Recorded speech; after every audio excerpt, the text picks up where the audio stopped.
जय Shri Radhe ji. Welcome to Astro. कुछ ऐसी रेखाएं, छोटी छोटी रेखाएं जो कि आपके जीवन में बड़े मतलब को दिखाने का काम करती है। इसके अलावा आपके स्वभाव को भी इंगित करती है। चलिए उन्हें जानते हैं।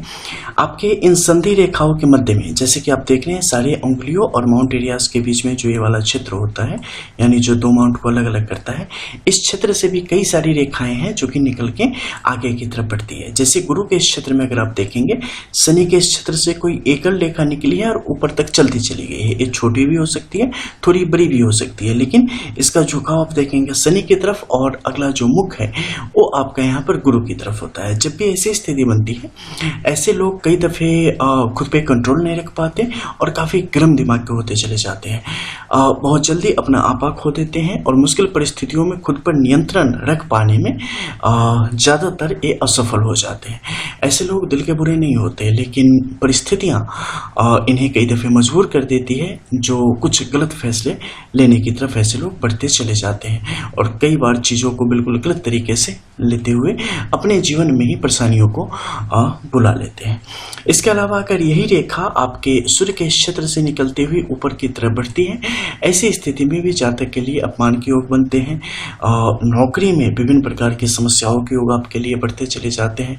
अनाप शनाप के खर्चे आपकी जिंदगी में काफी तेजी से स्पष्ट तौर पर बढ़ते हुए चले जाते हैं। साथ ही कुछ आप ऐसे कर्म कर बैठते हैं जो कि आपके लिए, आपकी मान हानि के लिए निश्चित तौर पे सिद्ध होते हैं और आपकी मान हानि करवा के ही मानते हैं, और आपके लिए एक तरीके से परिस्थितियों को इस प्रकार से बना देते हैं जिसमें कई बार आप दूसरों से नजर नहीं मिला पाते और अपनी नजरों में भी कहीं ना कहीं आप खुद को गिरा हुआ महसूस करते हैं। लेकिन ये अल्पकालिक होता है, थोड़े से समय के लिए, हीट ऑफ द मोमेंट ये चीजें हो जाती हैं। बाद में आपको लगता है कि पता नहीं मैं होश में था या नहीं, कैसे मैंने इन चीजों को कर दिया, लेकिन ये चीजें अपरूपी आपके हाथों से हो जाती है। इसके अलावा सूर्य के इस क्षेत्र पर कई बार आप देखेंगे सीधी खड़ी रेखाओं की स्थिति, जो कि सिर्फ सूर्य के इस क्षेत्र में हो। शनि के क्षेत्र में चली जाएगी तो फिर ग्रहण योगों को दिखाएगी, लेकिन सूर्य के सिर्फ इस क्षेत्र में हल्की सी तिरछी हो या आड़ी हो, तो ऐसी स्थिति में ये आपको हमेशा बेचैन करके रखती है, हमेशा आंदोलित करके रखती है। यानी अंदर ही अंदर कुछ न कुछ हमेशा आपके चलता ही रहता है और हमेशा आपको लगता है कि आपके साथ कुछ अन्याय हो गया, आपके लिए लोगों ने कुछ मुश्किलें खड़ी कर दी, किस्मत आपका साथ नहीं दे रही है। विभिन्न प्रकार की चीजें आपके सामने आती है और छोटी छोटी चीजों को आप बड़ा बड़ा बना के खुद भी परेशान हो रहे होते हैं और दूसरों को भी परेशान कर बैठते हैं। यहीं पर अगर बाहर की तरफ जाती रेखाओं की स्थिति आपके बुद्धि के क्षेत्र में होती है, तो ये आपको समय से, यानी कि एक उम्र के अनुसार जो बुद्धि का विकास होना चाहिए, ज्ञान होना चाहिए, उसका अभाव होता चला जाता है। इसके अलावा गर्दन से ऊपर के भागों में विभिन्न प्रकार की समस्याओं की स्थिति आपके लिए देखने को मिलती है।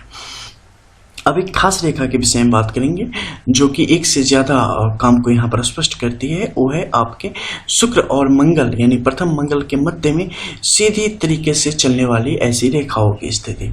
जब इन रेखाओं की स्थिति गहरी होती चली जाती है, आपके जीवन में व्यय, यानी कि जितना पैसा आएगा नहीं उससे ज्यादा जाने की स्थिति आपके लिए स्पष्ट तौर पे बनी हुई रहती है। गृह कार्यों में, घर से संबंधित कार्यों में, और आपके जो बेटर हाफ हैं, पत्नी या पति, उनके स्वास्थ्य से संबंधित जो विकार होते हैं। इसके अलावा अनाप शनाप के खर्चों की स्थिति, बच्चों के ऊपर जो खर्चों की स्थिति, इन सब में आपके लिए वृद्धि के योग स्पष्ट तौर पर बढ़ते हुए चले जाते हैं। साथ ही कलह की स्थिति भी यहाँ पर स्पष्ट तौर पर आपके लिए बढ़ जाती है। तो जब भी ऐसी चीजें हो तो इनसे संबंधित कुछ उपाय भी होते हैं। हर एक हस्तरेखा के अनुसार अलग अलग उन पर गौर करना चाहिए और समय रहते इन दोषों से मुक्ति पाने की तरफ बढ़ना चाहिए। मिलते हैं फिर, तब तक के लिए जय जय श्री राधे।